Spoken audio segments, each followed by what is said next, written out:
आमीन। सभी बोले आमीन। Praise the Lord. Thank you सबको एक बार फिर से जय मसीह की। प्रभु यीशु मसीह के नाम में आप सबका स्वागत करते हैं। आमीन।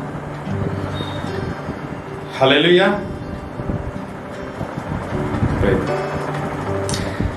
चलिए हम आज की मीटिंग स्टार्ट करें। हम सीखें वचन के द्वारा। उससे पहले मैं आपसे एक सवाल करना चाहता हूँ ना। और सवाल ऐसा है कि हम सब हमारे जीवन में जब तक सवाल नहीं आएंगे पवित्र आत्मा आपको जवाब कैसे देगा। ठीक है, तो एक सिंपल सा जवाब है, आपके पास हो भी सकता है उसका उत्तर या नहीं भी हो सकता है। देखिए, अगर हम आज रैप्चर होते हैं, अगर आज हम इस दुनिया से प्रभु यीशु मसीह के द्वारा उठा लिए जाते हैं, तो मैं आपको बताऊं कुछ लोग निश्चित रूप से जाएंगे। उनमें एक तो जो विश्वासी हैं, अच्छे मजबूत विश्वासी, यानी नामधारी विश्वासियों की बात नहीं कर रहा मैं, आत्मा प्राण और शरीर से भी विश्वासी हैं, वो सब लोग यीशु मसीह में स्वर्ग में उठा लिए जाएंगे। दूसरे जो पैदाइशी दिमागी तौर पर पागल हैं, ऐसे लोग इस दुनिया से उठा लिए जाएंगे, क्योंकि उनके अंदर एक विवेक, जिसके अंदर भी विवेक नहीं होता है, वो इस दुनिया से उठा लिए जाएंगे। पर एक सवाल मेरे मन में भी आता है कभी कभी कि बच्चे भी उठा लिए जाएंगे। हालेलुया। लेकिन बच्चों में दो प्रकार के बच्चे हैं। हम विश्वासियों के भी बच्चे हैं और अन्य जातियों के भी, यानी जो प्रभु यीशु मसीह पर विश्वास नहीं करते वो भी बच्चे हैं, चाहे 6 महीने का हो, चाहे 2 दिन का हो, चाहे 5 साल का हो। तो क्या इस दुनिया में विश्वासियों के बच्चे बचाए जाएंगे या सब दुनिया के बच्चे बचाए जाएंगे? आप क्या सोचते हैं इसके बारे में?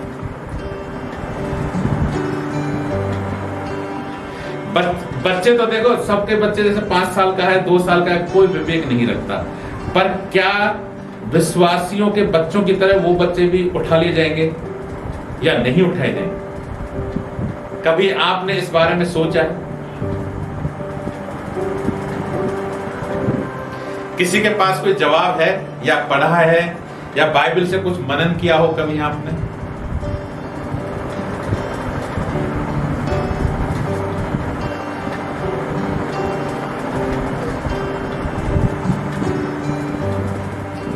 कहां लिखा है ऐसे छोटे बच्चों को स्वर्ग लेके जाएगा?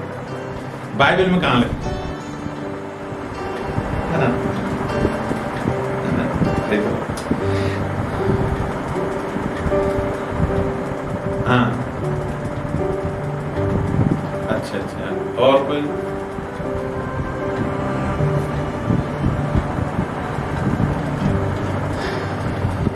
तो फिर तो पूरी दुनिया में से बच्चे उठा लिए जाएंगे। फिर तो अविश्वासी भी सोचेंगे हमारे बच्चे तो बच गए, अब टेंशन नहीं है, बच्चे तो चले गए। और वो भी सोचेंगे अरे कौन ले गया, उनको तो पता ही नहीं है ना। अचानक अभी रैप्चर हो जाए तो सब दुनिया के बच्चे गायब हो जाएंगे। तो एक क्वेश्चन उठता है, क्या अविश्वासी जो आज तक यीशु मसीह को मानते हुए नहीं है और उनके बच्चे चले जाएंगे तो वो सोचेंगे अरे हमारे बच्चे कहां चले गए, कौन ले गए उनको? ये भी एक क्वेश्चन रहेगा। विश्वासियों को तो पता रहेगा कि हमारे बच्चे चले गए। ठीक है, हम जब अभी अब सीखेंगे उसमें ये बात आएगी, इसलिए मैंने एक आपको क्वेश्चन रखा है। तब तक आप सोचते रहिए और जब ये वचन में बात आएगी तो मैं आपको बताऊंगा कौन जाएगा स्वर्ग, कौन से बच्चे जाएंगे। आमीन। Praise the Lord. सबको जय मसीह की। हालेलुया।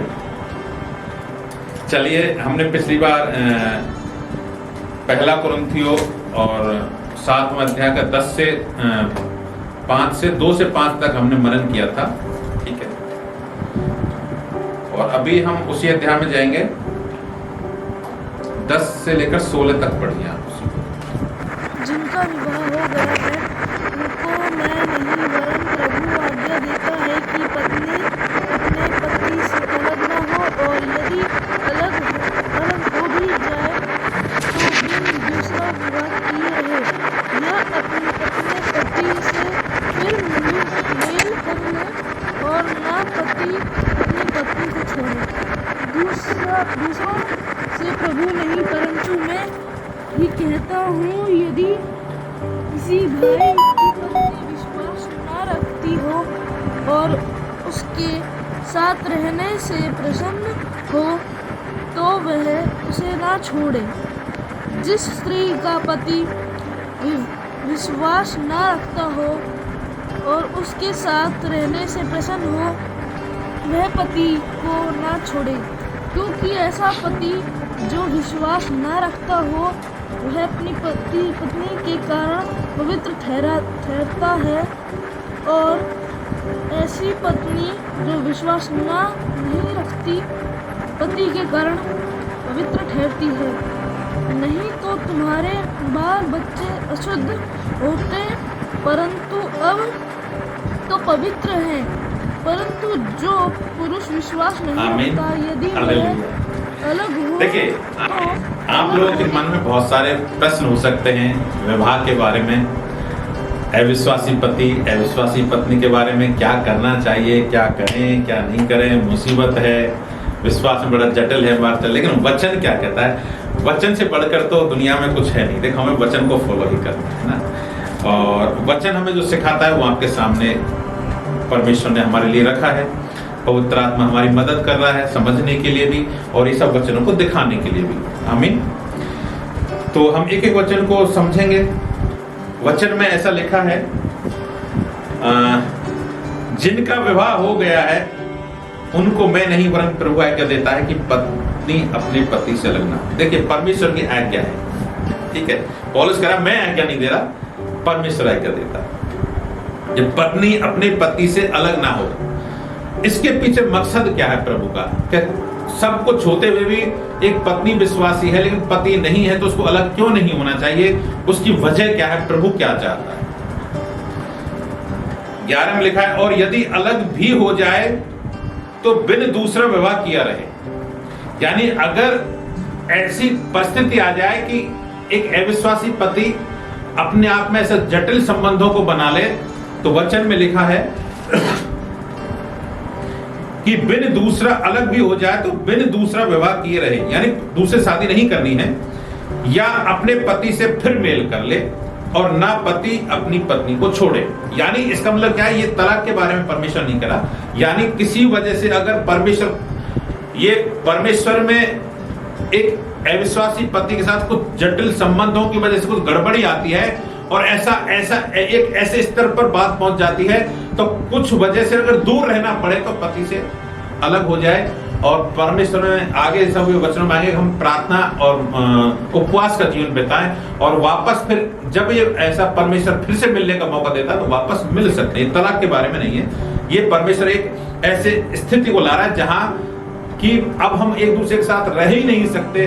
पति ऐसी स्थिति ला दे, पत्नी भी ऐसी स्थिति ला दे कि मैं तेरे साथ रहना ही नहीं चाहता, अगर तू यीशु मसीह को मानेगा तो मेरा तेरा कोई संबंध नहीं है। तो जरूरी नहीं कि तलाक लो, आप दूर जाके भी आप कुछ समय के लिए प्रभु के साथ में एकांत में रह सकते हो। तो वचन ये कहता है कि यदि अलग भी हो जाए तो बिन दूसरा विवाह किए रहे, या अपने पति से फिर मेल कर ले, या फिर से भी मेल कर सकते हैं अगर प्रभु वापस उनको एक दूसरे में परमेश्वर में लाता है तो।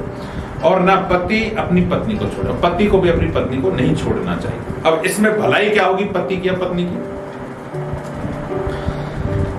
दूसरों से प्रभु नहीं कहता, परंतु मैं ही कहता हूं, यदि किसी भाई की पत्नी विश्वास ना रखती हो और उसके साथ रहने से प्रसन्न हो तो वैसे ना छोड़े।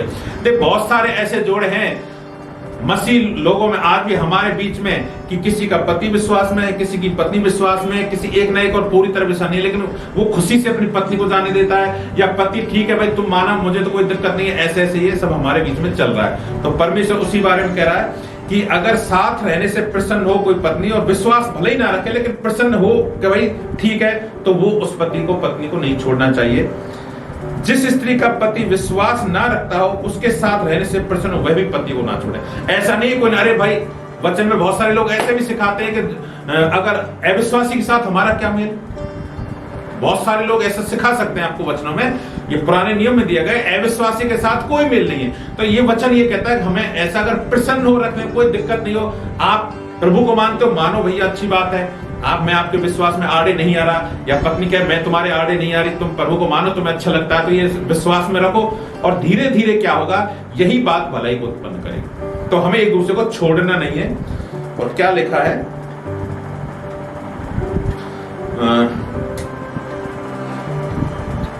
पति का ना छोड़े, क्योंकि ऐसा पति जो विश्वास ना रखता हो वह पत्नी के कारण पवित्र ठहरता है।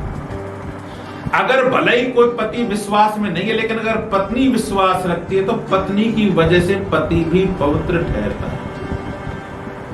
और ऐसे सेम पत्नी की स्थिति है। अगर ऐसी पत्नी जो विश्वास नहीं रखती, पति अगर विश्वासी है तो पति की वजह से वो भी पवित्र ठहरती है। नहीं तो तुम्हारे बाल बच्चे अशुद्ध होते, परंतु अब तो पवित्र। और जो अगर किसी विश्वासी भाई बहन में एक विश्वासी है तो उसके बच्चे भी होली होते हैं, पवित्र होते हैं, उनकी संतान भी पवित्र होती है। और मैं आपको मेरी जो समझ परमेश्वर ने खोली है, मैंने इस बारे में रैप्चर के बारे में काफी स्टडी किया है, बच्चों के बारे में भी स्टडी किया, बहुत पहले 2-4 साल पहले इसमें ज्यादा। मैं इस निष्कर्ष पर पहुंचा हूं, मैं ये नहीं कह रहा कि आप इस चीज को मानो, लेकिन मैं इस निष्कर्ष पर पहुंचा हूं कि विश्वासी भले ही पति हो या पत्नी हो, लेकिन उनके बच्चे भी पवित्र होते हैं। तो विश्वासी भाई बहनों के बच्चे जब पवित्र होते हैं, तो अगर रैप्चर होगा तो विश्वासी भाई बहनों के बच्चों का ही रैप्चर होगा, क्योंकि अपवित्र व्यक्ति नहीं जा सकता स्वर्ग। क्योंकि अविश्वासी, अगर दोनों पति पत्नी अविश्वासी हैं तो उनके बच्चे भी अपवित्र होंगे, उनका ब्लड में पाप है, और पापी मनुष्य स्वर्ग में प्रवेश नहीं कर सकता। तो हमारे बच्चे क्यों जाएंगे? इसकी वजह यह है कि हमारे बच्चे पवित्र होंगे, भले ही हमारा पति विश्वास में नहीं है। यानी एक कोई विश्वास में है तो उनके बच्चे भी पवित्र होंगे, वो पति के कारण पत्नी पवित्र होगी और पत्नी के कारण पति पवित्र होगा, तो उनसे संतान, जो पैदा संतान हुई है, वो पवित्र होगी। इसलिए अगर आज अभी रैप्चर होता है तो हमारे बच्चे जो विवेक नहीं रखते हैं, मैं उन बच्चों की बात कर रहा हूं जो समझ नहीं आई है उनको, यानी हो सकता है कभी कभी बच्चों को 10 साल में भी समझ आ जाती है, कभी 15 साल में समझ आती है। तो अगर समझ नहीं आई है, वो विवेक नहीं है, तो वो सब बच्चे स्वर्ग में जाएंगे बिना कुछ किए, क्योंकि वो पवित्र हैं हमारे विश्वास के द्वारा। तो ये वचन में लिखा है कि एक की वजह से पति भी पवित्र हो जाता है और उस पति की वजह से पत्नी पवित्र हो जाती है और उनकी संतान भी पवित्र होती है। तो ये है अनुग्रह का काम कि बिना कुछ किए हमारी संतान पवित्र बन जाती है, वो पापी नहीं होती, क्योंकि वचन ऐसा कहता है। मैं ये नहीं कह रहा, मैं वचन में लिखा है इसलिए वचन के आधार पर मैं आपको कह रहा हूं। लेकिन फिर भी मैं इस बारे में आपको ये गारंटी नहीं देता कि मेरा विचार एकदम सही है, राइट है। लेकिन मुझे जो लगता है, मैंने इस बात पर निष्कर्ष पर पहुंचा हूं कि हम विश्वासियों की संतान ही स्वर्ग जाएगी। अगर आज रैप्चर होता है, दुनिया में बच्चे उठा लिए जाते हैं, तो सिर्फ मसीह विश्वासी भाई बहनों के बच्चे उठाए जाएंगे। हालेलुया। बाकी आपको प्रभु क्या अनुग्रह देता है सोचने के लिए, वो आप सोच सकते, लेकिन मुझे प्रभु ने ऐसा माना। मैं इस बात पर ये नहीं कह रहा कि आप इस विश्वास को मानो, ठीक है। आगे हम, परंतु जो पुरुष विश्वास नहीं रखता, यदि वह अलग हो तो अलग होने दो। अब आगे की बात है, अगर कोई विश्वासी स्त्री है, उसका पति विश्वास नहीं रखता है, यदि वह अलग होना चाहता है आपसे कि भाई मेरा तेरे साथ नहीं रह सकता, तेरे यीशु का तो नाम ही नहीं सुनना मुझे, इस घर में कोई हालेलुया की आवाज ही नहीं आनी चाहिए, हालेलुया। अगर वो पुरुष खुद की मर्जी से अलग होना चाहता है तो उसको अलग होने दो। लिखा है वचन में, ऐसा नहीं है कि कहीं आप ये इल्जाम मुझ पे लगा दो कि तुम भैया तो क्या पता नहीं कैसी टीचिंग दे रहे हैं, हमें अलग अलग करने की सोच रहे हैं ना। इसलिए मेरे ऊपर इल्जाम ना, ये वचन कह रहा है, इसलिए मैं वचन के अनुसार बात करूं। यदि वे अलग हो तो अलग होने दो। ऐसी दशा में कोई भाई या बहन बंधन में नहीं है, आजाद है हमारी तरफ से। अगर खुद जाना चाहे तो जा भैया, तेरी मर्जी है, मैं तो यीशु मसीह से चिपकी रहूंगी, चिपका रहूंगा, ये आपकी मर्जी। ये देखो वचन कह रहा है, इसलिए मैं वचन को साक्षी रखकर ये बात बोल रहा हूं। क्यों कभी कभी ऐसा होता है कि दोष व्यक्ति पर आ जाता है, इसलिए मैं वचन से बाहर नहीं बोलना चाहता कुछ। परमेश्वर ने हमें मेल मिलाप के लिए बुलाया है, क्योंकि अब इसमें जो 16 वचन में लिखा है, क्योंकि हे स्त्री तू क्या जानती है कि तू अपने पति को उद्धार करा लेगी। पहले तो क्या बोला था कि पत्नी की वजह से पति भी पवित्र हो जाता है, लेकिन अब ये वचन में क्या लिखा, तू उसका उद्धार करा सकती है क्या। इसका मतलब यह है कि अगर कोई हठी ढेठा आदमी हो, कोई कहीं दुष्टता की पराकाष्ठा तक पहुंच गया कोई व्यक्ति, यानी वो व्यक्ति, वो पति जो बिल्कुल हठी आदमी, ऐसा दुष्ट होते हैं कभी कभी। मैं आपको एक गवाही सुनाता हूं, चलो इस वचन के बीच में। एक बार प्रभु के दास पास्टर डीजे दीनाकरण, जो दीनाकरण के फादर, और मुझे उनसे बड़ा लगाव है, और आत्मिक रूप से मैं चाहता हूं, मैं ऐसा विश्वास करता हूं हमारे भारत देश में शायद उनसे बड़ा स्पिरिचुअल फादर कोई नहीं। जो उन्होंने जिस तरह परमेश्वर के दर्शन, स्वर्गीय आना जाना था ना, शायद बहुत कम लोगों का, मुझे नहीं लगता उनके बाद में कोई ऐसा व्यक्ति हुआ है। तो उनके अनुभवों के साथ मैं बड़ा जुड़ा रहता हूं कि मुझे अच्छा लगता है, मैं उनसे प्रेरणा भी पाता हूं। तो कभी आपको सुनने को मिले पास्टर डीजे दीनाकरण, तो उनकी आप अंग्रेजी में बोलते जाता रहो तो कभी सुनना, आजकल हिंदी में भी अनुवाद आने लगे हैं कभी कभी थोड़े थोड़े। तो उनकी गवाही है, एक स्त्री को बड़ी दुष्टात्मा सता रही थी और बहुत ज्यादा तकलीफ दे रही थी। तो क्या हुआ, वो उनको कोई पास्टर वहां ले गए, लेकिन उनका जो पति था वो विश्वासी नहीं था और वो बड़ा दुष्ट प्रवृत्ति का था। जब प्रभु के दास उस स्त्री में दुष्टात्मा से बात कर रहे थे, तो वो ऐसा ऐठ के और वो कुर्सी पे बैठा हुआ, बड़ा कुर्सी बैठ कर ऐसे अकड़ के जैसे कोई, और वो प्रार्थना करने से चिढ़ रहा था। तो दुष्टात्मा जो उसके अंदर थी वो प्रभु के दास से बात करी थी। वो कौन थी? एक विश्वासी स्त्री थी, चर्च की विश्वासी स्त्री थी, लेकिन उस स्त्री का जो पति था वो उससे नफरत करता था। तो उस स्त्री को उसके पति ने गला दबाकर मार डाला था। तो वो इस स्त्री को परमेश्वर प्रभु यीशु मसीह दिखा रहे थे कि ये वो स्त्री है, और वो अभी दया की भीख मांगते हैं कि मुझे, ये जो बीच में मर जाते हैं, चाहे वो विश्वासी हो या अविश्वासी, अगर आत्महत्या करते हैं तो वो नरक की जाते हैं। याद रखना कभी, अगर कोई व्यक्ति आत्महत्या करता है, चाहे विश्वासी हो या अविश्वासी हो, नरक के अलावा कोई रास्ता नहीं। कोई ये सोच ले कि अभी हम तो विश्वासी भाई, बीच में अपना जीवन खत्म कर ले तो स्वर्ग जाए, नहीं, वो सीधे नरक की जाते हैं। लेकिन उम्र से पहले नहीं जाते, उनकी आत्मा इधर ही भटकती रहती है, उनको कोई जगह नहीं मिलती, ना तो स्वर्ग लेता है ना नरक लेता। तो ऐसी दुष्ट आत्माएं वो सीधा उनको क्या है, वो नरक का काम करती हैं। तो वो किसी ना किसी का शरीर चाहती है, वो किसी के शरीर में प्रवेश कर जाती हैं। तो वो ऐसी स्त्री उस औरत के अंदर प्रवेश कर गई। अब वो स्त्री जब वो बात कर रहा था तो उसका पति बड़ा मतलब दुष्ट प्रवृत्ति का लगा था। उसने वो रिक्वेस्ट कर रही थी दुष्ट आत्मा कि प्लीज मुझे मत निकालो, इस स्त्री के अंदर ही रहने दो।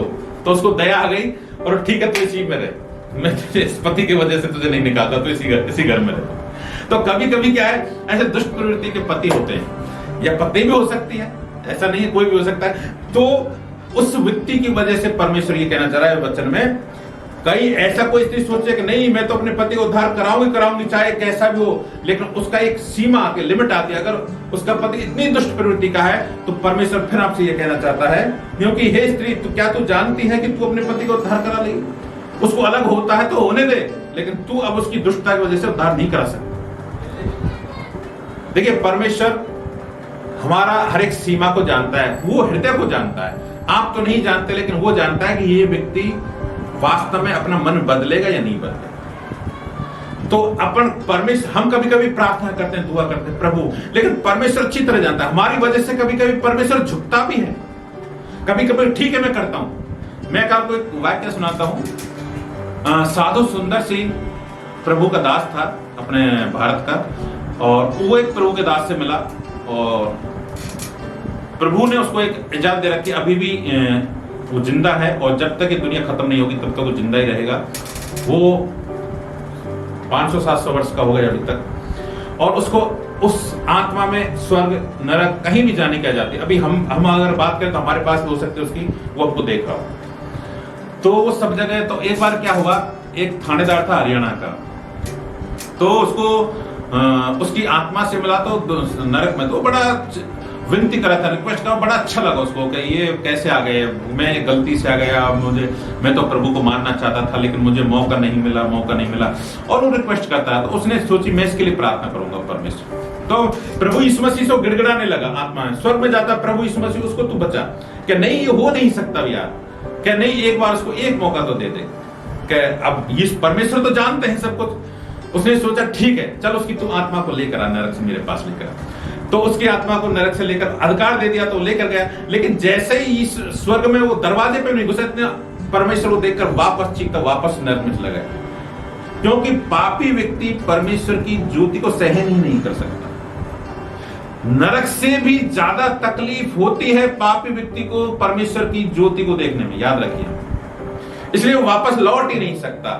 देखिए, जब, इसलिए मैं एक उदाहरण से आपको समझाना चाहता हूं। अभी हम जो मनुष्य हैं, अभी हम इस शरीर में जिंदा हैं, मांस और हाड़ में, हम एक कच्ची मिट्टी है, हम कच्ची मिट्टी की तरह हैं। और जब हम पक जाते हैं तो पकते कब है? मरने के बाद पकते हैं आत्मा में। तो इस जीते जी तो हमारा रूप बदला जा सकता है। यानी कच्चा घड़ा होता है तो हम उसको, खराब है तो ठीक कर सकते हैं, या उसकी डिजाइन अच्छी नहीं लगी तो उसको वापस तोड़ के हम अच्छा से कर सकते हैं। लेकिन पकने के बाद घड़ा ठीक हो सकता है क्या? पक गया भट्टे में, उसके बाद वो टूटता ही है, घड़ा नहीं बन सकता। ऐसे ही मनुष्य क्या है, यीशु मसीह ने ये समझाया कि जब तक तुम इस दुनिया में पृथ्वी पर मनुष्य हो तब तक तुम कच्चे घड़े हो, तब तक तुम जो भी कुछ पाप करो, लेकिन तुम अपना मन फिराओ तो तुम स्वर्ग में आ सकते हो। लेकिन मरने के बाद में तुम आत्मा में पक जाते हो, तो कभी आत्मा वापस लौटकर कच्चा परिवर्तन नहीं हो सकता। तो इसलिए ये व्यक्ति अब कभी भी वापस स्वर्ग नहीं आ सकता। तो हमारे ऐसी, परमेश्वर हर चीज को अंदर से जानता है। कभी कभी हम तो सोचते रहे कितना ठीक है, कितना अच्छा भला है, लेकिन वो अंदर क्या है प्रभु से ज्यादा कोई नहीं जानता इन चीजों को। कभी कभी लोग बाहर से बड़े दुष्ट लगते हैं लेकिन अंदर से बड़े दयालु होते हैं। तो ये हम नहीं समझते बहुत सारी चीजें। इसलिए वचन कहना चाहता है, क्योंकि हे स्त्री, क्या तू जानती है कि तू अपने पति का उद्धार करा लेगी? और हे पुरुष, क्या तू जानता है कि तू अपने पति का उद्धार करा लेगी?